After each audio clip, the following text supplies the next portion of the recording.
देखो, इस वीडियो में हम लोग चैप्टर 6 करने वाले हैं, that is application of derivatives.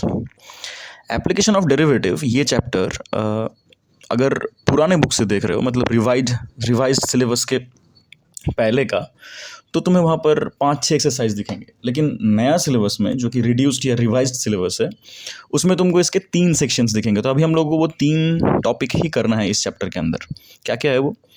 पहला टॉपिक है रेट ऑफ चेंज। इसके अंदर हमें कुछ प्रॉब्लम सम्स करने पड़ेंगे, हम लोग जब इन डिटेल्स आएंगे तब समझाएंगे ये वाला बात। सेकंड हमको करना है increasing and decreasing function.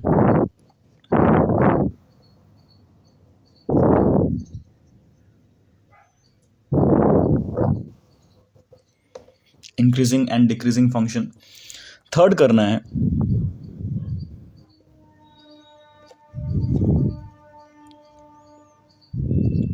Minima and maxima. ये 3 पॉइंट अभी हमारा सिलेबस में है, ये करना है। एक्सरसाइज 6.1 में ये वाला है, 6.2 में ये वाला है और 6.3 में ये वाला है। अगर पुराने बुक से कर रहे हो, अगर तुम्हारे पास नया बुक का अवेलेबिलिटी नहीं है, अगर पुराने बुक से कर रहे हो, तो पहले हेडिंग्स चेक कर लो कि हम लोग यही 3 करने वाले हैं। वहाँ पर तुमको शायद एक्सरसाइज का नंबर थोड़ा चेंज मिले, ये शायद 6.5 में है, तो तुम्हें चेक करना पड़ेगा थोड़ा। तो पहले हेडिंग चेक कर लो कि हम लोग यही 3 टॉपिक अभी हमारे सिलेबस में है, हमें यही 3 करना है। ओके, सो आता है हमारा पहला टॉपिक में आज का, that is rate of change. Rate of change पढ़ने से पहले हम लोग डेरिवेटिव का बेसिक आइडिया और एक बार देख लेते हैं, तो ये समझना ईजियर होगा। डेरिवेटिव मतलब एक क्वांटिटी क्या इंडिकेट करता है। डेरिवेटिव हम लोग जब शुरू पढ़े थे, इसके पहला वीडियो में, तुमको उसका प्लेलिस्ट मिल जाएगा हमारे चैनल में और डिस्क्रिप्शन में। एक फंक्शन का हम लोग डेरिवेटिव मतलब एफ डैश एक्स निकाल रहे हैं। उसको लिखने का बहुत तरीका था। फंक्शन एफ एक्स का एफ डैश एक्स निकाल रहे हैं, या फिर वाई का d Y by d x निकाल रहे हैं, या फिर उसका वाई डैश निकाल रहे हैं, या y1 निकाल रहे हैं। सबका मतलब एक ही है। डेरिवेटिव निकाल रहे हैं मतलब क्या, वो हम लोग क्या कैलकुलेट कर रहे हैं। इस प्रोसेस का नाम था डिफरेंशिएशन। एक फंक्शन से उसका डेरिवेटिव निकालने का प्रोसेस का नाम था डिफरेंशिएशन, और जो प्रोडक्ट आया हमारे पास, आंसर आया जो, that is derivative of the function. Okay, तो derivative indicates what of the function. Derivative मतलब होता है स्लोप, और स्लोप को ही हम लोग इजी लैंग्वेज में रेट ऑफ चेंज बोलते हैं। तो इसको हम लोग अभी कैसे स्टडी करते हैं, देखो। रेट ऑफ चेंज जो कि स्लोप है, डेरिवेटिव में हम लोग इसको कैसे स्टडी करते हैं, इसको इजीली समझने के लिए ना थोड़ा हम ग्राफिकल इंटरप्रिटेशन देखते हैं। इसका ग्राफिकल इंटरप्रिटेशन कैसा होता है। एक फंक्शन का सपोज ग्राफ कुछ ऐसा हमें दिया हुआ है कि ये एक्स एक्सिस, वाई एक्सिस, इसके अंदर अब एक्सिस का भी मीनिंग समझना है। देख लो, पॉइंट ऑफ ओरिजिन, एक ग्राफ हमें ऐसा दिया हुआ है और इस ग्राफ का हमें सपोज स्लोप निकालना है। स्लोप मतलब rate of change. Rate of change माने क्या होता है, पहले रेट ऑफ चेंज जानने से पहले हम लोग एक्स एक्सिस में और वाई एक्सिस में क्या कैसे प्लॉट करते हैं वो जानना जरूरी है। एक्स एक्सिस में हम लोग जो क्वांटिटी को पुट करते हैं, that is always independent quantity. अभी इसका एग्जांपल समझाएंगे, इंडिपेंडेंट क्वांटिटी क्या होता है। और वाई में जो बैठाते हैं दैट इज डिपेंडेंट क्वांटिटी। अगर ध्यान से तुम फंक्शन के एक्सप्रेशन को देखो, डिपेंडेंट क्वांटिटी देखो, फंक्शन का लाइक एक्सप्रेशन ही बोल रहा है कि y इक्वल्स टू अगर एफ एक्स हुआ, माने x का वैल्यू अगर चेंज हो गया तो y का वैल्यू चेंज हो गया, मतलब होगा। तो x is the input, input माने इंडिपेंडेंट क्वांटिटी, मतलब x का वैल्यू अगर तुम चेंज करो, उसके ऊपर डिपेंड करके y का वैल्यू चेंज होगा। That is y y is known as dependent quantity. मतलब यहाँ पर हम लोग एफ एक्स को प्लॉट करते हैं, तो एफ एक्स को प्लॉट करते हैं मतलब डिपेंडेंट क्वांटिटी प्लॉट करते हैं, मतलब x अगर चेंज हुआ तो y भी चेंज होगा। तो rate of change basically studies that part कि x कितना चेंज हुआ, उसके बदले y कितना चेंज हुआ। रेट ऑफ चेंज मतलब समझो, मतलब अगर हम लोग डिपेंडेंट इंडिपेंडेंट के टर्म्स में बोले कि x एक इंडिपेंडेंट क्वांटिटी है, अगर वो 5 यूनिट चेंज हुआ तो उसके रिस्पेक्ट में y कितना यूनिट चेंज हुआ। मतलब हम लोग क्या कैलकुलेट कर रहे हैं कि change in y is how much when change in x is known. तो इसको अगर हम लोग एक फ्रैक्शन में इंडिकेट करें, that is known as the slope और द रेट ऑफ चेंज। यही हमको पढ़ना है अभी, हमारा पढ़ने का टॉपिक अभी यही है कि चेंज इन y मतलब change in dependent quantity, how much when the change in independent quantity we know. इसमें जितना चेंज आया, उस मतलब x क्वांटिटी में कितना चेंज आने की वजह से y में कितना चेंज आ रहा है, that is the this ratio is the basic idea behind rate of change. और देखो यही डेरिवेटिव होता है, कैसे देखो दिखाते हो तुमको। क्या होगा, सपोज हम लोग बोल रहे हैं यहाँ पर x का वैल्यू x1 से लेके x2 तक बढ़ा, मतलब यहाँ से लेके x1 से हम लोग को ये इंडिपेंडेंट क्वांटिटी इतना चेंज हुआ, और y कोऑर्डिनेट में इसके बदले देखो क्या हो रहा है, x के रिस्पेक्टिव वैल्यू था y1, x1 का रिस्पेक्टिव वैल्यू, और x2 का रिस्पेक्टिव वैल्यू था सपोज ऐसे इस पॉइंट पे y2। तो एक्स में कितना चेंज हुआ, चेंज इन एक्स क्वांटिटी या चेंज इन इंडिपेंडेंट क्वांटिटी क्या होगा, x2 माइनस x1 जितना अमाउंट हुआ, और चेंज इन y क्वांटिटी क्या होगा, y2 माइनस y1, मतलब x में इतना चेंज हुआ है और y में इतना चेंज हुआ है, तो ये x2 माइनस x1 होगा ये चेंज, और यहाँ पर y2 माइनस y1 होगा ये वाला चेंज। तो इसमें हम लोग इसको स्लोप कैसे इंडिकेट करेंगे, देखो तो slope will be y2 minus y1 by x2 minus x1।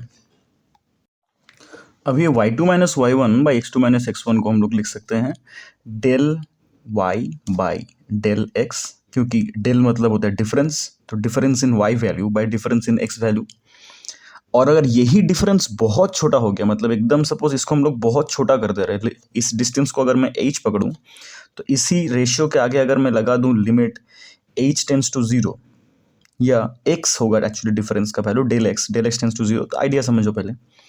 तो ये चीज़ क्या दिखाएगा कि ये डिफरेंस बहुत छोटा है, तो then this exact same ratio will be written as dy by dx। देखो आगे डेरिवेटिव, तो स्लोप ऐसे कैलकुलेट होता है, हमको चेक क्या करना होता है, change in the dependent quantity with respect to the change in independent quantity. Dependent quantity में कितना चेंज हुआ with respect to independent quantity में कितना चेंज हुआ, ये हमारा इस सेक्शन का मेन आइडिया है। तो अभी इसके अंदर हमें एक चीज़ और याद रखना है, क्या कि हम लोग पैरामेट्रिक फंक्शन पढ़े थे, पैरामेट्रिक फंक्शन का भी वीडियो का लिंक डिस्क्रिप्शन में मिल जाएगा। पैरामेट्रिक फंक्शन में हम लोगों ने देखा था कि y भी डिपेंडेंट क्वांटिटी है और x भी डिपेंडेंट क्वांटिटी है, तब क्या करेंगे, तो इंडिपेंडेंट क्वांटिटी तब कौन है, तब एग्जाम्पल बोल रहा हूं मैं कि y डिपेंड्स ऑन टाइम और x also depends on time, मतलब y और x का पैरामीटर है टाइम, तो पैरामेट्रिक फंक्शन आ गया। तब तो हम लोग dy by d x directly calculate नहीं करते थे, ये डायरेक्टली कैलकुलेशन तब नहीं होता था, याद रखो। उसके लिए हम लोग क्या करते थे, हम लोग निकालते थे पहले dy बाई डी टी, क्योंकि y एक टाइम का फंक्शन है, टाइम डिपेंडेंट फंक्शन है, मतलब y will be a function of t, तो फंक्शन ऑफ t है बोल के उसको हमें t से डिफरेंशिएट करना है, तो dy बाई डी टी निकालेंगे पहले, फिर dx बाई डी टी निकालेंगे, और dy by D T dx by D T का रेशियो कर देंगे। देखो dy बाई डी एक्स को हम लोग लिख सकते हैं ऐसे dy by D T by d x by D T, तो यहाँ से हमारा dy बाई डी एक्स आ जाता। ये पैरामेट्रिक फंक्शन का आइडिया थोड़ा क्लियर रखना ज़रूरी है, क्योंकि इस चैप्टर में कुछ कुछ सेक्शन पे तुम्हें पैरामेट्रिक फंक्शन के न्यूमेरिकल्स करने पड़ेंगे, तो पैरामेट्रिक फंक्शन को पहले याद रखो, कैसे याद रखो मतलब कैसे करना है उसका वीडियो एक बार चेक कर लो, ये रेशियो का स्ट्रक्चर याद रखो तभी हो जाएगा। ओके, और ये वाला कॉन्सेप्ट डिपेंडेंट इंडिपेंडेंट क्वांटिटी का, मतलब ये बेसिक आइडिया जो बोले हम लोग अभी, ये दोनों टॉपिक अभी बहुत इंपॉर्टेंट है प्रॉब्लम्स हमको सॉल्व करने के लिए। वहाँ पर कुछ कुछ चीज़ जो नोटिस करना है वो हिंट यहीं से मिलेगा कि डेटा मुझे क्या दिया हुआ है, क्वेश्चन को इंटरप्रेट कैसे करना है, डेटा इंटरप्रिटेशन बहुत ज़रूरी है, क्योंकि यहाँ पर प्रॉब्लम सम्स आएंगे, राइट। तो प्रॉब्लम सम में डेटा इंटरप्रिटेशन बहुत ज़रूरी होता है। डेटा इंटरप्रेट तुम तब कर पाओगे जब तुम्हारे अंदर डिपेंडेंट इंडिपेंडेंट क्वांटिटी का आइडिया क्लियर है। कुछ न्यूमेरिकल्स करके देखते हैं तो एग्जाम्पल वाइज तुमको और समझ में आ जाएगा। न्यूमेरिकल शुरू करने से पहले एक आइडिया याद कर लो, एक चीज़ इंपॉर्टेंट है, बहुत जानना ज़रूरी है, दैट इज़ जो रेट ऑफ चेंज हम लोग बोल रहे थे, रेट ऑफ चेंज। तो अभी ये चेंज तो दो तरह के होते हैं, क्या क्या, एक होता है इंक्रीज होना और एक होता है डिक्रीज होना, राइट। हमको दोनों तरह के चेंजेस पढ़ने पड़ेंगे, कितना रेट से वो इंक्रीज हो रहा है, कितना रेट से डिक्रीज हो रहा है। बट इंक्रीज डिक्रीज दोनों, अगर चेंज को हम लोग रेट ऑफ चेंज को dy बाई डी एक्स बोल रहे हैं, पूरे रेट ऑफ चेंज को, तो इंक्रीज और डिक्रीज में डिफरेंस क्या होगा, हम लोग को याद रखना है कि dy by d x increase के केस में पॉजिटिव होने वाला है और डिक्रीज के केस में नेगेटिव होने वाला है। तो तुम्हें कहीं पर अगर न्यूमेरिकली कोई चीज़ डिक्रीज का रेट का डेटा दिया हुआ है, हम लोग उसको नेगेटिव से ही लेंगे वैल्यू में। तो तुम्हें बोला गया कि something is decreasing eight the rate of 5 centimetre पर टाइम पर सेकेंड, ऐसा कुछ दिया हुआ है, तो हमको लेना पड़ेगा वहाँ पर dy बाई डी एक्स का वैल्यू -5, नॉट 5, -5। जब डिक्रीज हो रहा है तब हमें साइन को इंक्लूड करना है, इंक्रीज होने से प्लस, तो प्लस तो हम लोग लिखते नहीं है generally, that is Y.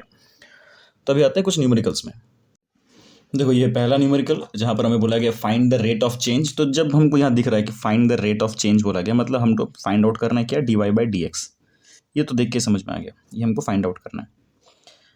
Of area, सी यहाँ पर तुम्हें क्वेश्चन में वर्ड्स को डिकोड करना है, इसका मतलब क्या है, of area with respect to the radius, with respect to के बाद जो रहेगा जनरली अगर स्ट्रक्चर ऐसा रहा तो याद रखना विथ रिस्पेक्ट टू के बाद रहेगा जो वो इंडिपेंडेंट क्वांटिटी है ऑब्वियसली, और उसके पहले डिपेंडेंट क्वांटिटी। अगर ऐसा कुछ लिखा नहीं रहे तो क्या समझोगे तुम? देखो तुम्हें किसका रेट ऑफ चेंज निकालना है, एरिया का, तो जिसका रेट ऑफ चेंज निकालना है उसको वाई पकड़ लो।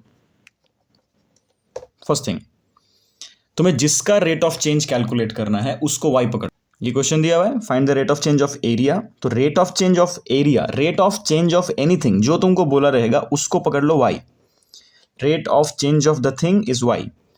अभी एरिया का फॉर्मूला क्या होता है, सर्कल का बात किया गया ना, सर्कल का एरिया क्या होता है, पाई आर स्क्वायर। तो देखो एरिया को अगर मैं सिर्फ वाई से बोल रहा हूँ, that is a function of radius, है ना। तो फंक्शन ऑफ जो होता है दैट इज इंडिपेंडेंट क्वांटिटी, और ये डिपेंडेंट क्वांटिटी है। तुमको तो यहीं से दिख जाएगा कि सर आर इंडिपेंडेंट है, मतलब आर के ऊपर डिपेंड कर रहा है एरिया।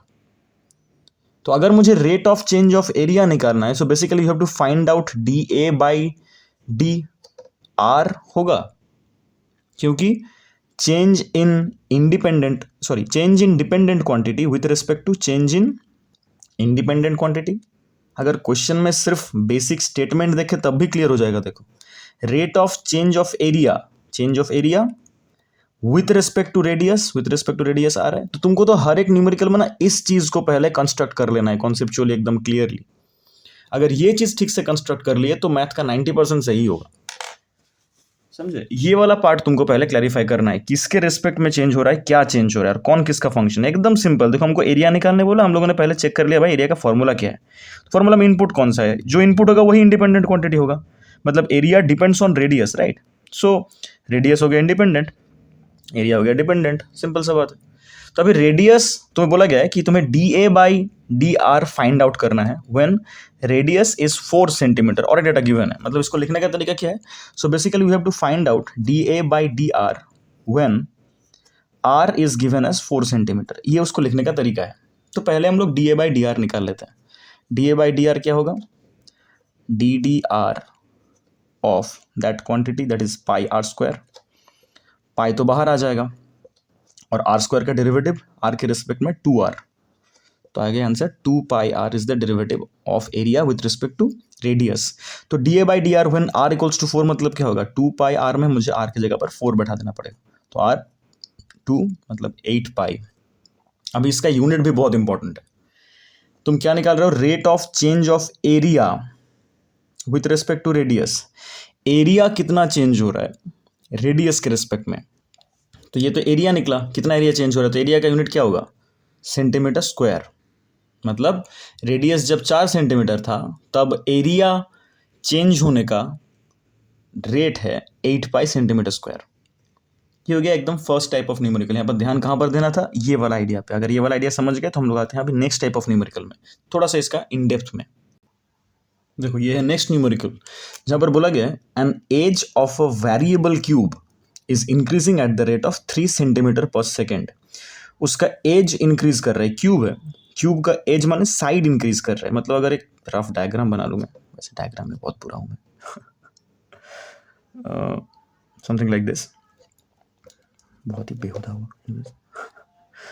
सो इसका एज जो है, हर एक एज वो 1 सेकेंड में देखो 3 सेंटीमीटर पर सेकेंड, मतलब ये इंक्रीज हो रहा है टोटल 3 सेंटीमीटर पर सेकेंड, इसका साइड इंक्रीज हो रहा है। How fast is the volume of the cube is increasing, volume increase होने का हमें रेट फाइंड आउट करना है। ध्यान समझो क्या हो रहा है यहाँ पर। तो यहाँ पर तुम्हें और एक इंपॉर्टेंट टिप दिखेगा कि तुम्हें क्वेश्चन पढ़ के अगर समझ में नहीं आया किस चीज का रेट ऑफ चेंज दिया हुआ है और किस चीज का रेट ऑफ चेंज निकालना है, इंडिपेंडेंट कौन है डिपेंडेंट कौन है, अगर उतना कुछ समझ में नहीं आया ना, ऐसे थोड़ा सा इन डेप्थ न्यूमेरिकल में तुम्हें यूनिट हिंट दे देगा। यूनिट ध्यान दो, तुम्हें जो पहला डेटा गिवन है वहां पर यूनिट क्या है, increase of the edge, increasing rate of the edge तुमको दिया गया है। एज माने मैं एक एज को पकड़ रहा हूं, एक्स है, ये एज एक्स, तो क्यू हो तो सबके सब एज एक्स होगा। तो एक्स कितना रेट में चेंज हो रहा है, that is 3 centimetre per second. इसको अगर मैं थोड़ा सा इंटरप्रेट करूं, 3 centimetre per second basically means what, एकदम सिंपल है कि 3 सेंटीमीटर वो 1 सेकेंड में बढ़ रहा है। देखो रेशियो बन चुका है already, the change in side with respect to the change in time. तो इसको मैं लिख सकता हूं dx बाई dt है ये, तो तुम अगर स्टेटमेंट पढ़ के डायरेक्टली पूरा क्वेश्चन का स्टेटमेंट पढ़ के अगर तुम इस चीज को क्लैरिफाई नहीं कर पा रहे हो कौन सा डिपेंडेंट है कौन सा इंडिपेंडेंट है, छोड़ दो। इसमें देखो तुम्हें जो डेटा दिया हुआ है ना उस वही तुमको हिंट दे देगा। तुम अगर इसको ध्यान से इंटरप्रेट करो, देखो सेंटीमीटर बाय सेकेंड दिया हुआ है ना, माने dx change in edges with respect to change in time, तो हमको मिल गया एक डेटा गिवन क्या है, that is the rate of change of edges. अभी हमको फाइंड आउट क्या करना है, वो हमको फाइंड आउट करना है वॉल्यूम कितना रेट पे चेंज हो रहा है, मतलब dv बाई dt चेक करना है, t तो सेम रहेगा दोनों के लिए रिस्पेक्टिवली। तो dv बाई dt मतलब क्या, D derivative of the volume, volume क्या होता है क्यूब का, एक्स क्यूब होता है ना, तो ये हमको फाइंड आउट करना है। देखो ध्यान से, अभी हम लोग क्वेश्चन को कैसे डिकोड किए समझो, ये वाला स्टेप बहुत इंपॉर्टेंट है। कैसे हम लोग अंडरस्टैंड किए गिवन डेटा को कैसे इंटरप्रेट करना है जब हमारे पास क्लियर डिस्टिंक्शन नहीं मिल रहा है कि डिपेंडेंट कौन है इंडिपेंडेंट कौन है। तो एकदम सिंपल है कि जो डेटा मेरे को दिया हुआ है उसको थोड़ा सा इंटरप्रेट कर लो, एकदम बेसिक। देखो तुम्हें यूनिट सब कुछ बोल देगा, सेंटीमीटर पर सेकंड, अगर सेंटीमीटर स्क्वायर पर सेकंड रहता बताओ ना क्या होता वो, अगर ऐसा कोई न्यूमेरिकल दिया हुआ है जहां पर हमें यूनिट दिया हुआ है सेंटीमीटर स्क्वायर पर सेकंड, तो सेंटीमीटर स्क्वायर किसका यूनिट है, एरिया का, राइट, और टाइम है, टाइम का है सेकंड, तो वो हमको D A by D T दिया रहता। हम लोग ये सिर्फ यूनिट को ध्यान से ऑब्जर्व करके ही ना निकाल सकते हैं हमें गिवन डेटा क्या दिया हुआ है। तो ये यहाँ पर यूनिट का इंपॉर्टेंस बहुत ज्यादा है इंटरप्रिटेशन के टर्म्स में भी। ओके, तो इसको भी डेरिवेटिव करते हैं। एक्स क्यूब का डेरिवेटिव क्या होगा, 3x स्क्वायर। लेकिन क्वेश्चन क्या है, देखो 3x स्क्वायर तो हो गया, लेकिन अभी यहाँ पर t के रिस्पेक्ट में x को डिफरेंशिएट करना पड़ता है। जब भी ऐसा करना था हम लोग क्या करते थे, 3x स्क्वायर इंटू वो dx बाई डी टी एक रह जाएगा, right, 3x square into D x by D T रह जाएगा। क्यों, क्योंकि यहाँ पर जो वेरिएबल को हम लोग डिफरेंशिएट कर रहे हैं, जिसके रेस्पेक्ट में कर रहे हैं वो अलग वेरिएबल है। तो हम लोग पहले एक्स चेन रूल के मुताबिक क्या करेंगे, एक्स क्यूब का डेरिवेटिव 3x स्क्वायर और फिर dx dt हो गया। अभी देखो हमें dx dt का वैल्यू क्वेश्चन में गिवन है, that is 3 centimetre per second. माने अगर मैं यहाँ पर 3x स्क्वायर इंटू 3 बैठा दूँ तो हो जाएगा न्यूमेरिकल, मतलब हमारे पास आ जाएगा 9x स्क्वायर। इसका यूनिट क्या होगा, ये क्या चेंज कर रहा है, देखो चेंज इन वॉल्यूम माने आएगा सेंटीमीटर क्यूब, और विथ रिस्पेक्ट टू टाइम माने आएगा सेकेंड। तो इसको हम लोग लिखेंगे 9x square centimetre cube per second, इतना रेट में उसका वॉल्यूम चेंज हो रहा है, मतलब एक सेकेंड में उसका वॉल्यूम इतना वैल्यू में चेंज हो रहा है, इतना सेंटीमीटर क्यूब में। अभी इसी चीज को तुम्हें अगर क्वेश्चन मार्क डेटा दिया रहे, व्हेन सपोज गिवन है व्हेन एक्सिस और एक एज का वैल्यू 10 सेंटीमीटर है, तब तुम यहाँ पर एक्स का वैल्यू 10 बैठा दो, मतलब तब तुम्हें क्या निकालना है, dv by D t when x is given as 10 centimetre. तब हम लोग क्या करेंगे, डिवाइडेड तो हमारा निकल चुका है 9x स्क्वायर, माने हो जाएगा 9 इंटू 10 का स्क्वायर इतना centimetre cube per second, that is 900 centimetre cube per second. ये हो गया हमारा आंसर। ओके, तो ये हो गया सेकंड टाइप का न्यूमेरिकल, जहां पर हम लोग यूनिट से इंटरप्रेट कर पाएंगे हमारा गिवन डेटा क्या है और उसको कैसे हम लोग अप्लाई कर सकते हैं हमारे न्यूमेरिकल में। आते हैं नेक्स्ट एग्जाम्पल में। देखो नेक्स्ट क्वेश्चन स्क्रीन में प्ले हो रहा है। बोला गया है, a balloon which always remains spherical on inflation is being inflated by a pump by inflated pumping in 900 cubic centimeters of gas per second। यहाँ पर डेटा इंपॉर्टेंट है। Find the rate at which the radius of the balloon increases when the radius is 15 centimetre. तो देखो अभी हमें जो given data है वो क्या है, हमको दिया हुआ है 900 सेंटीमीटर क्यूब पर सेकेंड। इस रेट में एक बलून को इन्फ्लेट किया जा रहा है, मतलब वो इंक्रीज हो रहा है वॉल्यूम में। तो यूनिट क्या बोल रहा है, centimetre cube per second means ये dv बाई dt है।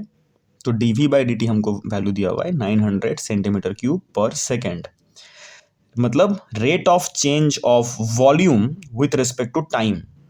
तो सेकेंड में दिया हुआ है, तो एक सेकेंड में इतना वॉल्यूम उसका इंक्रीज हो रहा है बोल के पॉजिटिव ही होगा, राइट। अभी क्वेश्चन में पूछा क्या गया है कि find out the rate eight which the radius is increasing, माने हमको फाइंड आउट करना है रेडियस का चेंज, और वो भी कब, जब आर दिया हुआ है 15 सेंटीमीटर। माने इसको हम लोग ब्रैकेट देके यहाँ पर लिख सकते हैं at r equals to 15 centimetre. तो ये हमको सिंपली फाइंड आउट करना है। देखो कैसे करेंगे, जो डेटा गिवन है उसको इंटरप्रेट करते हैं। हमको क्या दिया हुआ है, dv by D t equals to 900। तो ये एक स्फेयर है, स्फेयर का वॉल्यूम क्या होता है, volume of a sphere is 4/3 pi r cube, right, where r is the radius.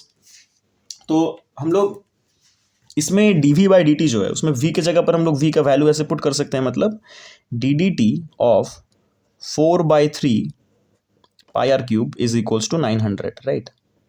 हमें ये डेटा अभी गिवन है।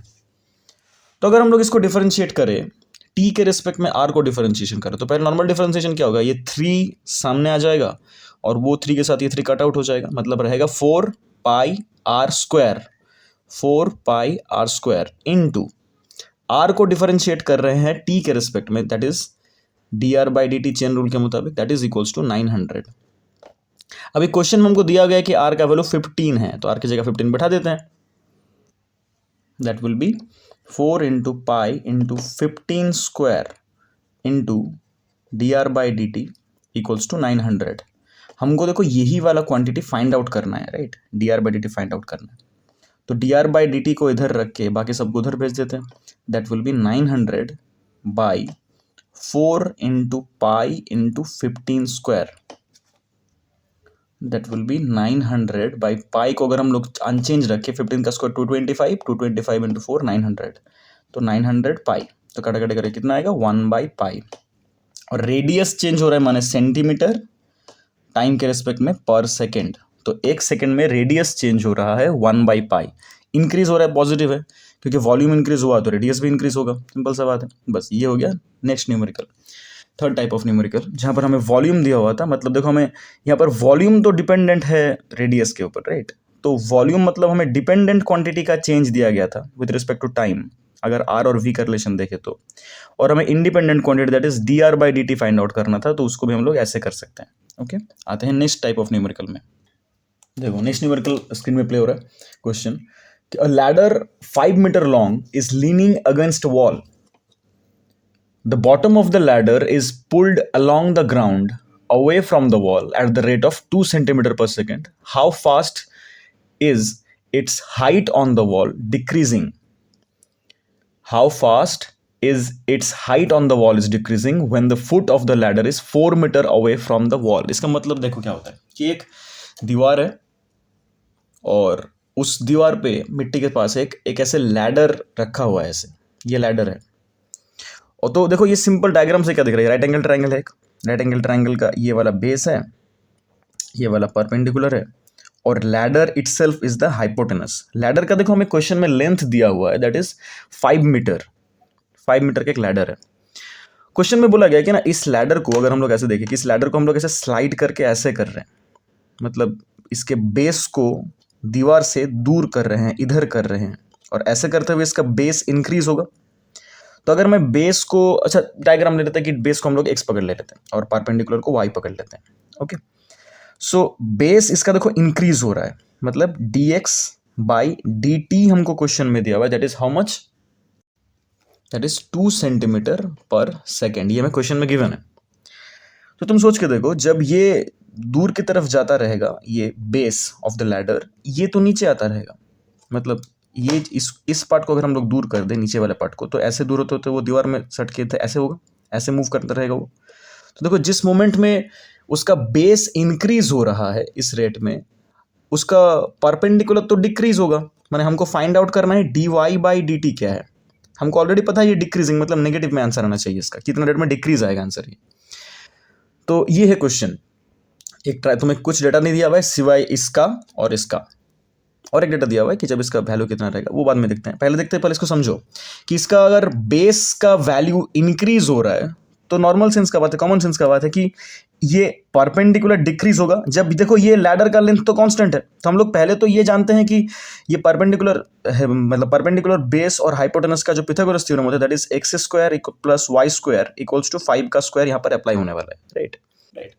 तो अभी इसमें हमें फाइंड आउट करना है ये वाला क्वांटिटी, गिवन है length of the ladder is 5 metre और rate of increase of the base is 2 centimetre per second, और क्या दिया हुआ है, हमें D Y by D T तब फाइंड आउट करना है जब उसका बेस 4 मीटर है, मतलब उसका लैडर का बेस दीवार से 4 मीटर दूर है, मतलब हमको फाइंड आउट करना है d Y by D t when x is equals to 4 centimetre, ये हमको फाइंड आउट करना है। देखते हैं कैसे करेंगे। तो पहले तुम्हें जो कंडीशन यहां पर दिया है, मतलब देखो तुम्हें ये कंडीशन डायरेक्टली क्वेश्चन में नहीं दिया हुआ था, फंक्शन जो था ये फंक्शन तुम्हें क्वेश्चन में डायरेक्टली नहीं दिया हुआ था, यहाँ पर राइट एंगल ट्रायंगल है बोल के हम लोगों ने उसको अप्लाई कर लिया। ऐसे टाइप के न्यूमेरिकल्स भी आएंगे, तो इसको अभी हम लोग बोथ साइड किस रेस्पेक्ट में डिफरेंशिएट करेंगे, हमें किस रेस्पेक्ट में न्यूमेरिकल पूछा गया है, टाइम के रेस्पेक्ट में, तो हम लोग करेंगे differentiating both side with respect to, full form में लिखो, मैं शॉर्ट में लिख रहा हूँ, with respect to t time. तो एक्स स्क्वायर का डिफरेंशिएशन क्या होगा, 2x dx dt plus y square का डिफरेंशिएशन क्या होगा, 2y dy dt equals to, इसका डिफरेंशिएशन करेंगे तो 0 आ जाएगा, राइट। अभी देखो ध्यान से क्या बोला गया, तुम्हें क्वेश्चन में बोला गया है कि x का वैल्यू 4 जब होगा तब रेट चेंज करना है। तो मतलब x का वैल्यू जब 4 है तो उस राइट एंगल ट्रायंगल को अगर मैं सोचूं, ये बेस 4 है, hypotenuse is always 5 in this case, तो परपेंडिकुलर होगा कितना, मतलब उस कंडीशन में y का वैल्यू कितना होगा, 3 होगा। अगर हम लोग यहाँ पर perpendicular square equals to hypotenuse square minus base का square, Pythagoras theorem basic, 5 square minus 4 square लगा के न्यूमेरिकल कैलकुलेट करें, 9 आएगा। तो perpendicular will be equals to √9, that is 3। तो ये डेटा से देखो हम लोग इसको भी इंटरप्रेट कर लिए कि अगर ये दिया हुआ है तो हम लोग इसका y का तब इंस्टेंट वैल्यू कितना होगा, तो हम लोग p निकाल लिए 3, मतलब y निकल गया 3। इन सब वैल्यूज को अभी हम लोग यहाँ पर पुट कर देंगे। देखो हमें डेटा, देखो तो अभी हमें डेटा क्या क्या मिला, y का वैल्यू मिल गया, x का वैल्यू क्वेश्चन में गिवन है, dx dt का क्वेश्चन में गिवन है। अभी यहाँ पर हम लोग जो वैल्यू y का भी वैल्यू मिल गया, राइट, y x और dx बाई dt, तो यहाँ पर हम लोग सबको पुट कर देते हैं इस इक्वेशन में।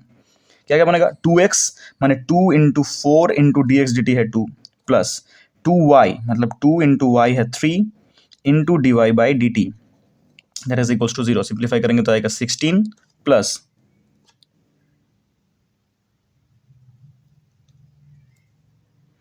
3 2 6 dy by dt equals to 0. तो here dy by dt will be equals to minus 16 by 6, that is 8 by 3। देखो नेगेटिव में ही आया, माइनस 8 by 3, y है मतलब सेंटीमीटर पर सेकेंड। ये हो गया change in rate of change in the height और द परपेंडिकुलर, राइट।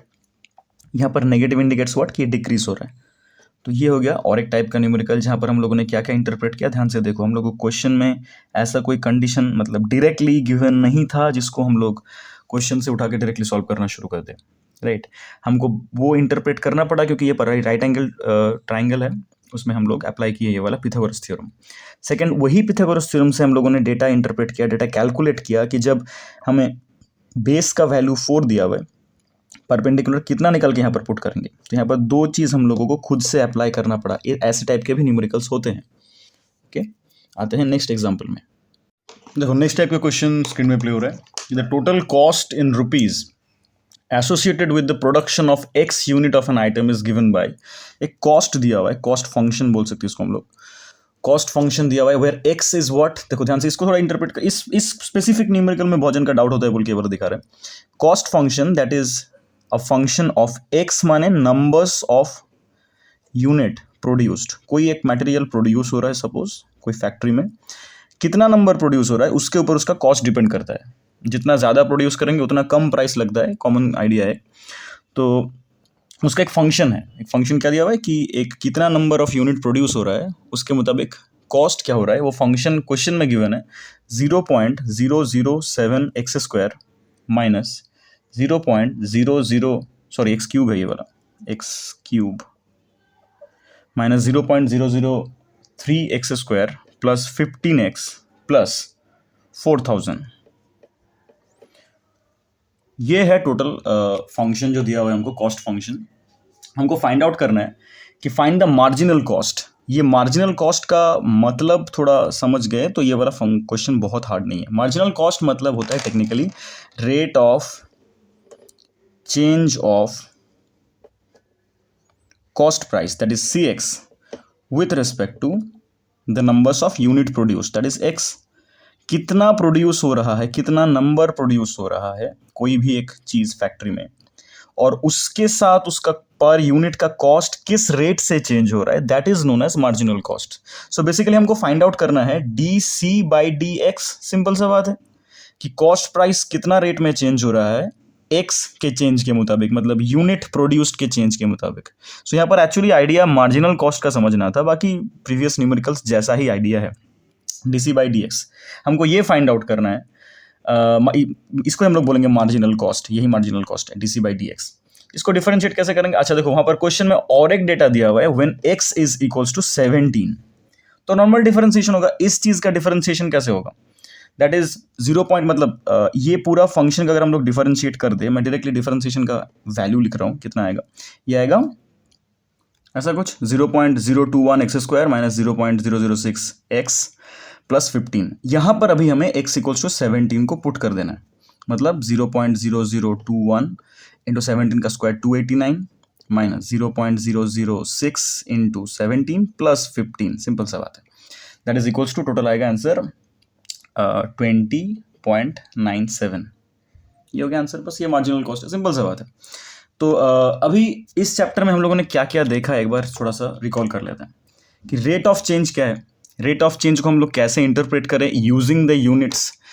फिर उसके टाइप बाद का नेक्स्ट टाइप ऑफ न्यूमेरिकल में हम लोगों ने सीखा कि अगर कहीं पर हमें डायरेक्टली इक्वेशन या फंक्शन ऐसा कुछ दिया ना रहे तो हम लोग डायरेक्टली डिफरेंशिएट करने के लिए क्या कर सकेंगे, पहले डायग्राम को देखेंगे वहाँ पर कोई थ्योरम अप्लाई हो रहा है कि नहीं, कोई फॉर्मूला अप्लाई हो रहा है कि नहीं, जैसे कि पिथागोरस थ्योरम अप्लाई हुआ, ऐसे डिफरेंट फॉर्मूलाज अप्लाई हो सकते हैं, उसको डिफरेंशिएट करना है। और उसके बाद हम लोगों ने देखा कि जहाँ पर ऐसे कॉस्ट फंक्शन को कैसे डिफरेंशिएशन करना होता है। तो आइडियोलॉजिकली ये चैप्टर में 2 तरह के मैथ होंगे, जहाँ पर तुम्हें मतलब बेसिक आइडिया क्या है कि तुम्हें इंडिपेंडेंट क्वांटिटी को फाइंड आउट करना है, डिपेंडेंट क्वांटिटी को फाइंड आउट करना है, और इंडिपेंडेंट क्वांटिटी का डेरिवेटिव करना है with respect to dependent quantity. ये टोटल आइडिया है, और इसका तुम्हें डेटा दिया रहेगा, इंटरप्रेट करो। इस सेक्शन का न्यूमेरिकल कुछ ऐसा है, मतलब प्रॉब्लम सम है बोल के बोल रहे हैं, इसका इंटरप्रिटेशन पे ज़्यादा ध्यान दो कि स्टेटमेंट को कैसे डिकोड करना है। जितना बार इसको रिपीट करोगे इसका मतलब उतना क्लियर होता रहेगा। इसके रिगार्डिंग जो और थोड़ा डीपर लेवल के न्यूमेरिकल्स हैं, थोड़े बड़े कॉन्सेप्चुअल न्यूमेरिकल्स हैं, उसके लिए एक अलग वीडियो पोस्ट होगा।